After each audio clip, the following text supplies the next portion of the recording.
EcoChurch is A Roche's UK programme, and A Roche is a Christian charity that works around the world on environmental projects, and they launched this award scheme for British churches across all denominations in 2016, and it operates across England and Wales, and it's there to help demonstrate that the gospel is good news for God's earth. So it's a sort of missional tool to help our churches to be out there in the community, showing people our love for God and for his world.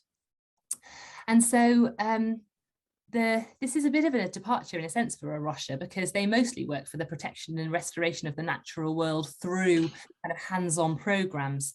But this is a sort of British response to the climate crisis and the biblical mandate to care for the earth. And as I say, it was launched in 2016, and we in the Bristol diocese started really focusing on it a few years later at the end of 2019. And since then, about 45% of parishes across the diocese have joined up and are working towards awards. And we've had about 30 odd awards given out already, which is brilliant. And it's a really good way of motivating and resourcing churches to think about this huge area, because creation care and the environment is such a big topic that it's quite hard to know where to start sometimes. And this is a really helpful way of organising that, in a sense, and guiding you through different tasks that you might want to take part in as a church community. And the aim really of EcoChurch is to create a vast network of churches all across the country that are local centres of creation care in their communities. So a place where people can come together and share in the hope for a better and brighter future.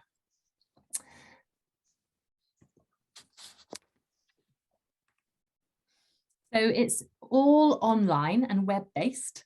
But that's not to say it's only accessible online. There is also a paper version of everything so that you can use and share with PCCs and for people who don't use the computer as much. But the survey itself, as a lot of you may have explored already, is available through their website, and it's interactive. So you can play around with it and see where your church already is and what more you might need to do to get to an award stage. And the project is supported by a number of organisations, including Christian Aid and Tear Fund, and also the Church of England and the Methodist Church. And that's not to say that it is only for those two denominations. Of course, it's for everybody, but they're sort of the founding group that set this up and support it. And I wanted to share with you a short video of only 2 minutes long from one of our eco churches, St Mary's in Marshfield.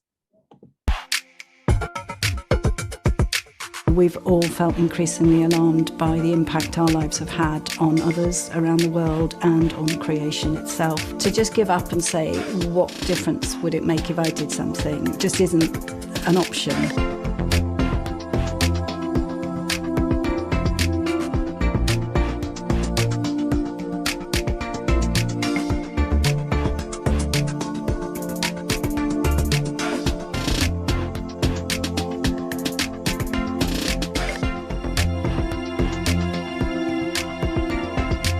EcoChurch is a charity that's been set up to encourage churches on their journey towards greater sustainability. One of the great things about EcoChurch is it not only gives you an overview of what you're doing, but it's so easy to then think, let's do something. They have produced an audit which you can go through. It's just a tool really to help us live better. And right the way through, we haven't been thinking, oh, we've failed.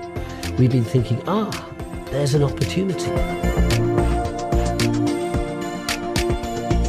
We're quite a big village, so if we're all doing our own bit, then it's going to make a bit of a difference. The most important thing is, I think we're in the centre of the village, and people can see that the church is trying to do its bit. If only one part of the village does it, it's not going to make a very huge difference. So you need it in as many places as possible. There is a general sense that this is something we're all talking about and encouraging each other with. I think we're definitely improving. Yes.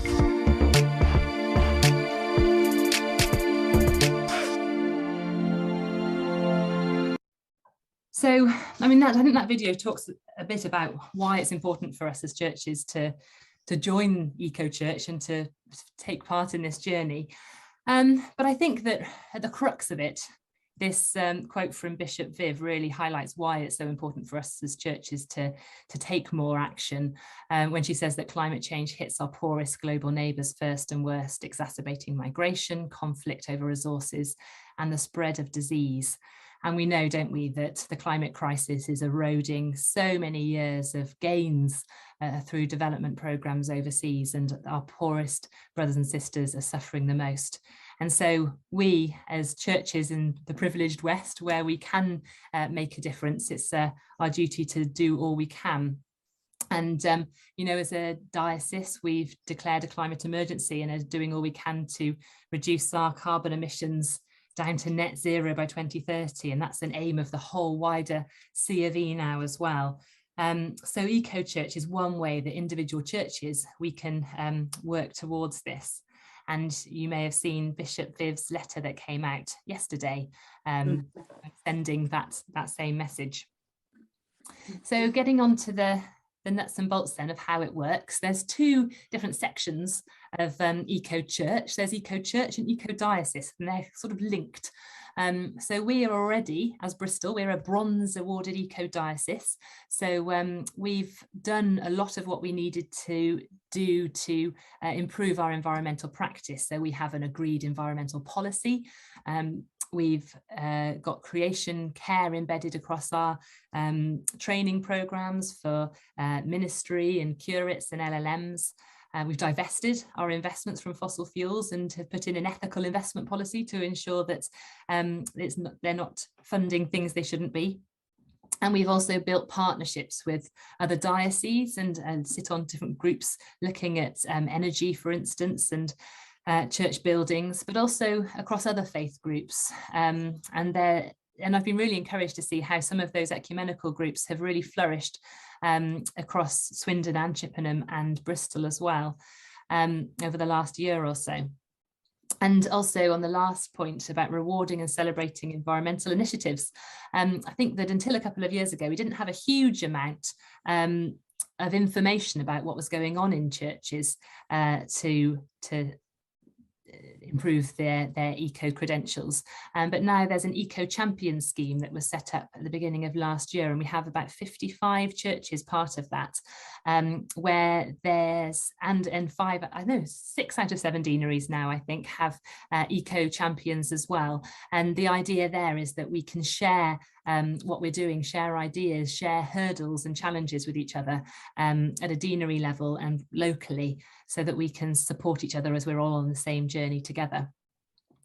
And I think we're now actually 10 EcoChurch awards away from being the first EcoDiocese, silver awarded EcoDiocese in the country. So if you guys go away and get started after today, then there'll be a long, a bit further along the path to getting our silver EcoDiocese award, which is wonderful.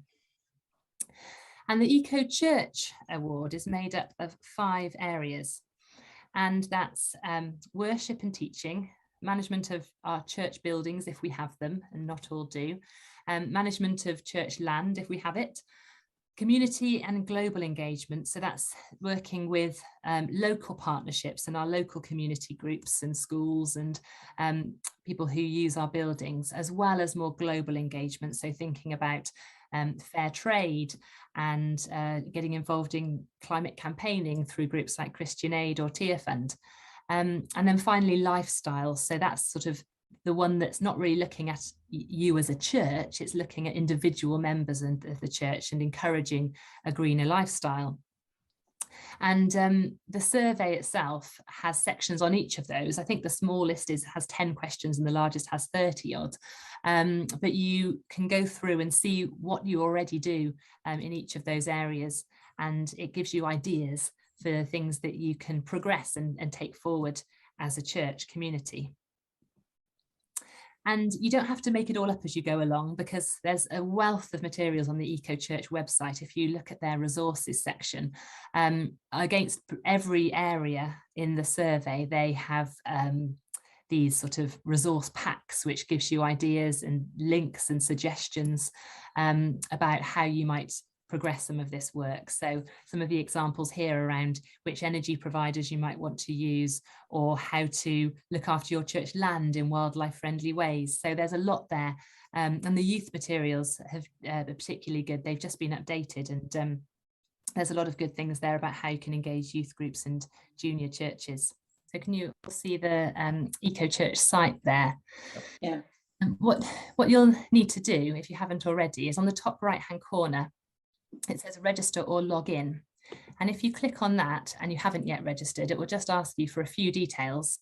And then once you've done that, every time it should just automatically log you in. You can find your church and actually find any other church that you'd want to be a member of. So I think I've got 4 here of different EcoChurch surveys that I've been working on. And you can become a member of their team. And you can have as many people on your team as you like. And then you can access the resources. So you can search through all of their PDFs about all of the different bits of advice that they've put together there by keyword. And you can also go through your survey. So if you click on the survey tab,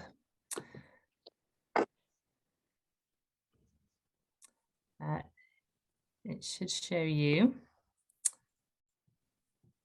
here we go, it should show you any of the surveys that you have in progress. And when you click into that, this is one that we've just started, so we haven't answered many of the questions, but you'll find that there's 5 areas, and you can see, click into each of them and see the questions and answer them. And if there are any that you're not quite sure about, so for instance in our buildings, you can put a question mark, and that will flag to you that you can come back and look at it later. So that's the survey itself, and it's quite helpful to share it with a couple of people. So I mean, I have sat down with my church warden, and we went through it with a cup of tea, and within an hour we'd done the whole survey. And then we were just able to see which 1 or 2 questions we wanted to take forward with the PCC and progress in order to get to our award level. So it's that simple. And it's also worth having a little look at the map, because the map shows you where there are other churches or those registered in your area. And as you can see, the map is absolutely covered in churches that have registered for this, but you can search by location. So if you want to search by, say, let's have a look, Swindon, it shows you all of the churches in Swindon that have got awards. So you can see that Bath Road Methodist has a silver award, Christchurch Swindon and Emmanuel URC both have bronze. And if you zoom out, you can see those in the surrounds as well. So it's a really helpful little tool to have a little nose around and see if any of your neighbours have got awards or are working towards one. And you could always link up with them and share and join together and help each other out. So that's the website. So I thought I'd just show you in real time so you can see what you need to do to get on and get onto the site and explore and get started. So I think I just have one final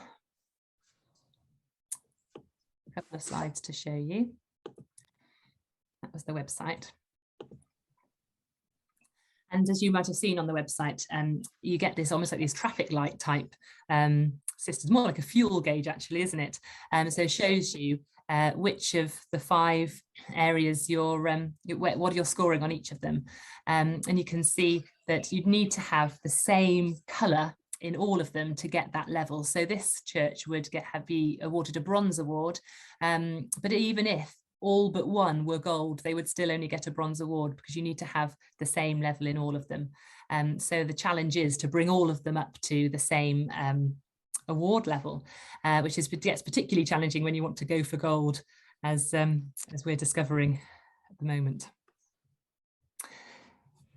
And then once you've got to that point where you're ready to submit your application, you just send it off either through that web portal, or if you are doing it offline and have printed off the survey, which is and if you could, we could even just send that to you in the post, and you do it manually, you can post it off to EcoChurch, and then they will send you a certificate that you can then display and show that on your premises that you are an EcoChurch.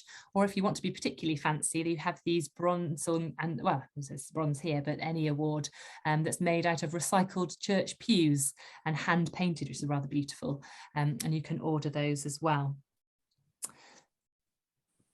And the final thing I wanted to flag was the Eco Schools initiative, which is separate to Eco Churches. But if you have a school that you work quite closely with as a church or a benefice, whether that's a C of E school or just another local school, it might be helpful to ask them to whether they'd be interested in doing an Eco School award at the same time as you, and then you could work together, particularly inviting them into the church for services as part of their Eco Schools work, that's particularly sort of creation themed services, or doing something in the church grounds together. So it's a really lovely opportunity to link ever closer to the young people around you.